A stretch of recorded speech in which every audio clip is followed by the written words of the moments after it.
Welcome back to Intelligent Money Investing. I know it has been a while since I put up one of these videos, so I figured the best way to get right back into it is to do a full portfolio review. So today we're going to be going over my $11,000 Robinhood portfolio, and I'm also going to talk about some of the positions I have outside of Robinhood. I also use a Fidelity account for like a retirement account and some other investing that's not in Robinhood.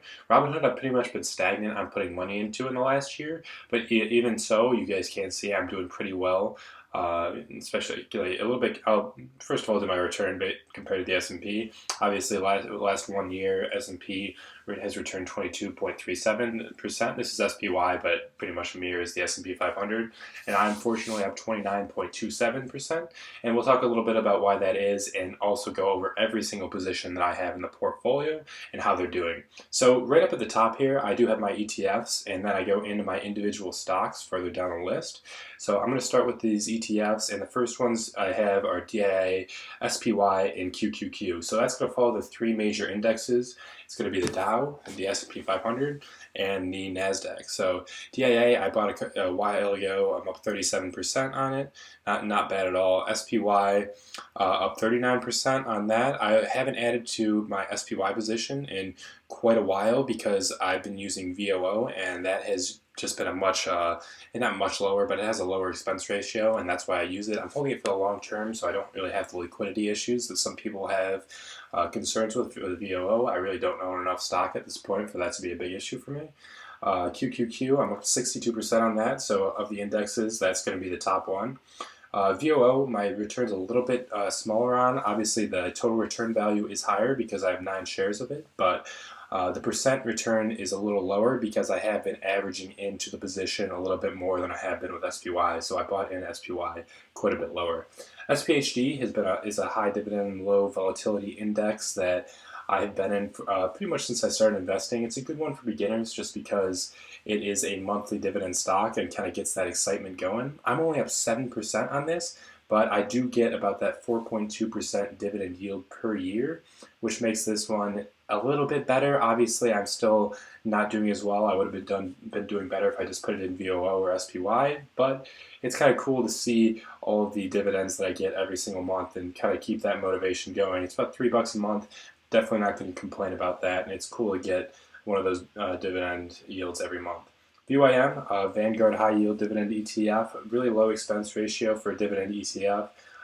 Don't have too much of it, only 5 shares, and I'm up 12.4% on the position. Definitely one I would recommend if you're trying to get out of just the major indexes, but personally I prefer just a VOO if you're going to buy into these indexes. I have DGRW, just 1 share of this to get a monthly dividend. Not really a reason I have it. And now we're going to start getting into the individual stocks I have here in the portfolio. It's kind of cool to see how these returns compare to the rest. Obviously, with the individual stocks, you're going to have potential for a lot higher return than the indexes, but you also have potential for a lot lower return on the indexes, in my opinion. So Amazon, I only have $1 of here on Robinhood. I just keep it in here to be able to track it. I bought it on my retirement portfolio, and I believe it at about an $1,800 average price. So that one's been performing pretty well for me so far, and I'm happy with where it is. Obviously, on Robinhood, I'm up 6.77% on it. Doesn't really matter. I just like being able to look at the stock price because Robinhood is my most convenient portfolio option. Then my number 2 position, or my biggest individual stock portfolio position on here, is Apple. Apple, I'm up a ton on, 113% return, and actually it's even higher. For my average position cost on here, Robinhood has it listed as $151.32, but it's actually much lower than that because I only have 4 shares here, but I actually only bought 3. My 4th one was from the Robinhood referral program. I got super lucky and ended up getting a share of Apple from one of you guys clicking that link that's in the description, and signing up for Robinhood gets us both a free stock, and I was lucky enough for it to be Apple. So my average cost is very low on Apple, and I'm up a ton on it, and it's been super fun to watch the run up. So after that, if you guys have watched the channel before, you know I love Warren Buffett and Berkshire Hathaway and their kind of their strategies. I'm up 20% on this position. It's doing pretty well. I own 3 shares of it, and I definitely want to add more going forward. It hasn't moved a ton with the big market moves that we've been seeing the last year, so Maybe that means it's undervalued. Obviously, it has the big cash pile, but that's a whole other issue for a different video. Next one's American Tower, the REIT in the cell tower industry. I really enjoy that one. I'm up a ton on it. It's a big dividend growth stock and pays out quarterly. I've been getting paid from that one, and it's been increasing its dividend aggressively, and that dividend yield percentage just can't keep up with the increase in stock price. But my yield on cost is pretty good with it. Next one's Goldman Sachs. Just 2 shares of this. I bought in a while ago at about 250, and then it took a big dive, and then I bought in again at 170 to buy the dip. And now it's kind of getting close to that original price that I bought at. I'm up 13% on it, or about $50, and it does a nice dividend payer as well. So overall, I'm not upset with that one. AT&T, you guys all know that one. I'm in this, up about 25% on it. I'm really in it for that dividend yield. It's about 7%, and I enjoy having that one as well. Now this one, I'm not sure if you guys have heard of. It's Penn National Gaming. I hadn't heard of it before they put a big equity stake in Barstool Sports down. I figured that this might be a quick trade for me. It might be a long-term hold. I'm not sure. I figured that with the news that it would kind of boost up a lot over time of all the Barstool fans wanting to buy into it. And so I bought 7 shares the day that they announced the news, and it has performed pretty well for me, up 26% in a short amount of time. Definitely not going to complain about that. Next few I'm going to go through pretty fast because there's smaller positions in the portfolio, and you guys are probably tired of listening to me by this point in the video, so I'll kind of boost through these, and then I'll say goodbye to you guys. So next one is just Delta Airlines, another dividend stock, another Warren Buffett stock that I think is pretty good, well positioned. It's my favorite airline to fly on, so I think with overall that they're going to be a big transportation company for a long time.